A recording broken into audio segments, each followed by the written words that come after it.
The train. How the past pushes on, like the distant rumble of an oncoming train, far away but promising to travel through town like clockwork. Here comes the 637 line of boxcars, their doors wide open, the inside filled with tons of past memories, just waiting for the winds of regret to scatter them along the track. And there you are, running as fast as you can to get away. You slip and your foot becomes stuck in a rail. No hope of anyone coming to your rescue. Still not actually seeing the past, but hearing its ominous horn warning everyone to get out of the way. The past does exist. It must. It is not that much different from the present or the future. It has always been, always will be. It does not choose the recipients of its nature, however. It has no real power. It is not after you. Its path was laid out by the actions of yesterday, yes, but it has no mind of its own. If you are in the way, you and your past will surely meet again and again, if you walk along its pathway. But you needn't fear the past. There is a means of escape. The past, however, just might ask for a sacrifice. Struggling to free her foot from the track, to free her mind from the truth before her, behind her, suddenly aware that there might be no future in front of her, she laid down, pulled one last time at her foot, realizing that it was not the past that would kill her, but the arrogant refusal to have stayed off of the track in the first place. She had no business walking there, not aware that her worry about the mistakes of the past placed her upon the very path where the past thunders upon the tracks. She had a revelation. If she could free her foot from her shoe, she could let the shoe stay. Was she willing to sacrifice a part of herself that only this world cared about? A mere comfort to this life that she knew would not go with her into the eternal life? It's a shoe, you fool. Let it go. Where's your faith? The horn blew louder, closer now, warning for the last time. The past was upon her. Feverishly slipping her foot from the shoe, she crawled away off the track like a crab with a missing claw scurrying sideways from the shoreline. She said goodbye to the part of her she left behind. Then she watched as the past rolled on, promising to threaten her again tomorrow at or around 6:37. But she won't be there. The past had her shoe, but it wouldn't have her soul, her spirit, her joy in being alive and discovering that the past no longer had meaning. Now being stopped by a train is one of her favorite things to do. She doesn't mind the flashing lights and the dropping of the gate arm warning her to keep her distance. And as the train rumbles by and shakes the ground beneath her, the bittersweet memory of that missing part of her also rumbles in her heart a thankfulness for being alive. And if today she tries to beat the train, it is only because today has better things prepared for her, and she has no intention of letting that distant past freeze her in her tracks again. Besides, there is her lover on the other side of the track. He knows her past and knows all about why she only has one shoe, and she loves him for it. After all, he has had to deal with his own train. Yes, when you are free, in love, walking through life with acceptance and forgiveness, even the limp caused by your past mistakes can be embraced. Just like the things we carry on our back, the burdens of yesterday, the many times we missed the mark like broken arrows in a quiver. The shoe represents how we walk through life and trample over the hard things. Our shoes are coverings over our feet to protect us from the rocks, thorns, floods of life. But they are our shoes, and no one else can truly walk a mile in them. Do I want others to understand why I protect myself so? Would I not be better off walking barefoot through life than to feel the need to protect myself from the things that only give comfort to my flesh, rather than to cover myself with the things that comfort my soul, things like love, acceptance, and forgiveness? A train came toward me. Was it the train of the past? Was it a train of the future? It mattered not from which direction the train was coming, it was coming. LAF asked me why I would allow the past to catch up with me. I thought it a ridiculous question. The past is always here, I answered. If it is not always here, it is always on its way. LAF laughed, more of a chuckle actually, as if I were about to learn another lesson. I acquiesced, so LAF asked another question. If the past is the past, where is it when it catches up with you? In the here and now. Then it is no longer the past? Okay. Was it in the here and now at the time it happened? What? The past. When it first happened. It happened then, right? There and then? Again, LAF. Okay. But what does that mean? It means you could have controlled it better if you had done so. You were not required to do what you did, back then when it was the here and now? Yeah, I get that. Do you? No. So here's the past catching up with you. What are you going to do about it? Well, I can tell you one thing, LAF. I'm sure as hell not going to do the same thing that I did last time. Eureka! The only reason the past is such an awful visitor is because of how you reacted to it at the time, correct? Absolutely. I was such a fool. Are you still a fool? Well... Anyway, the hurt you feel now from the past is not because of any power that the past has over you now. The past is just another energy source out there in the universe, not different actually from the present or the future. The secret is how you respond to the present when the past catches up with you in the future. Stop it. That hurts my brain. It sounds silly. Don't you believe that what you did in the past was silly?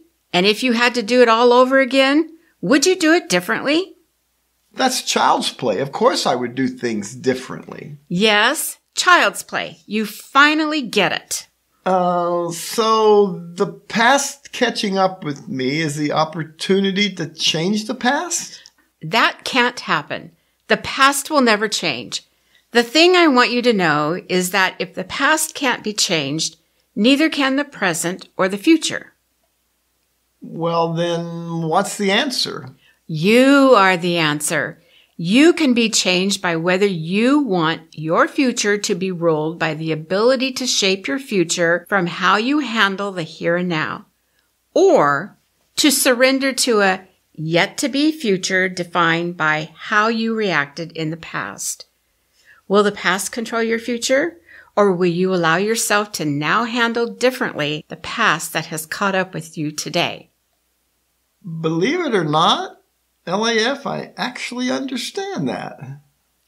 And so, does it matter that you didn't understand it back then? I guess not. So, dear one, the past isn't such a monster after all. It sure seemed like it at the time.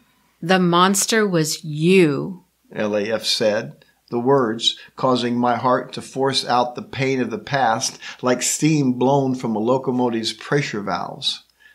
Ouch! That hurts.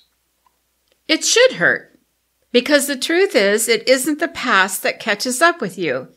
It is you recreating the past, brand new in the here and now. The past has no power over you except to give you two options.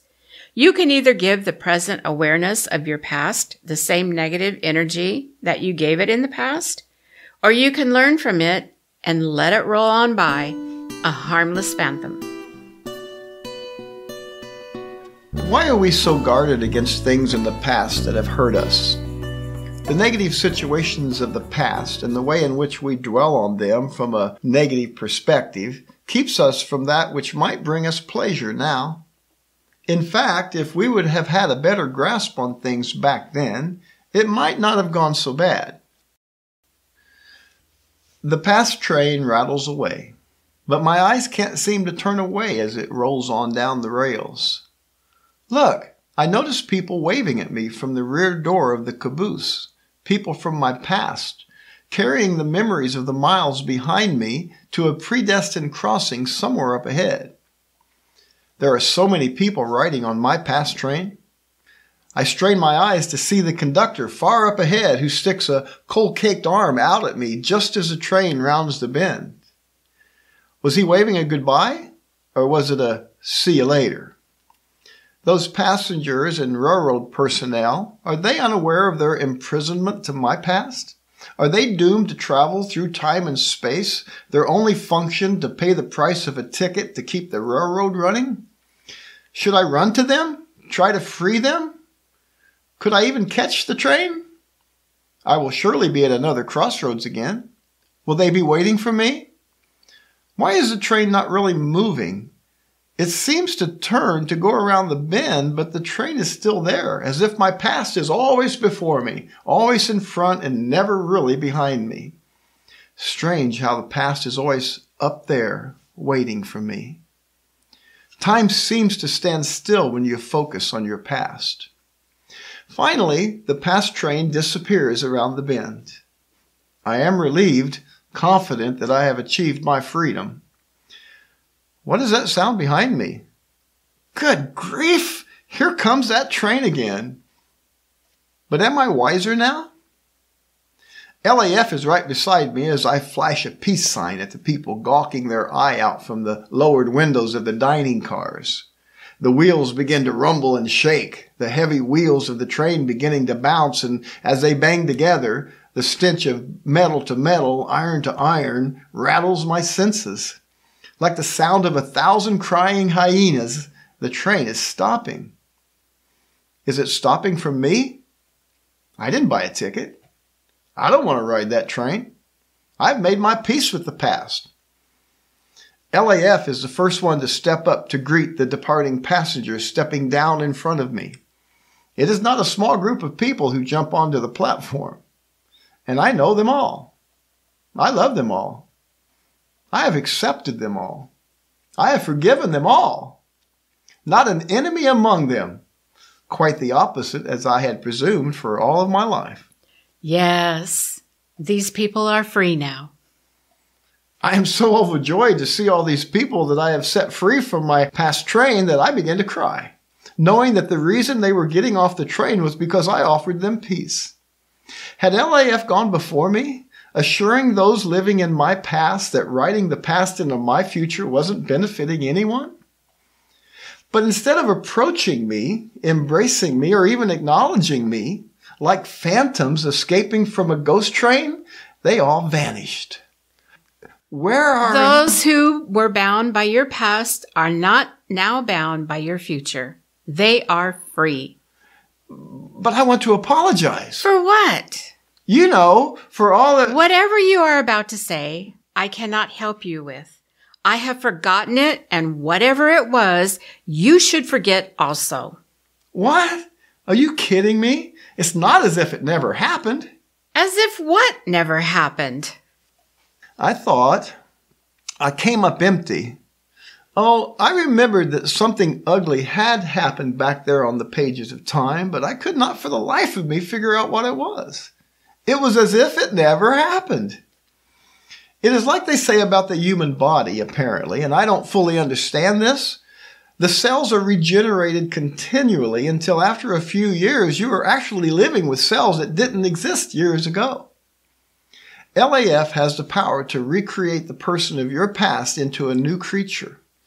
The old has passed away, as the Bible says, and a new creation exists.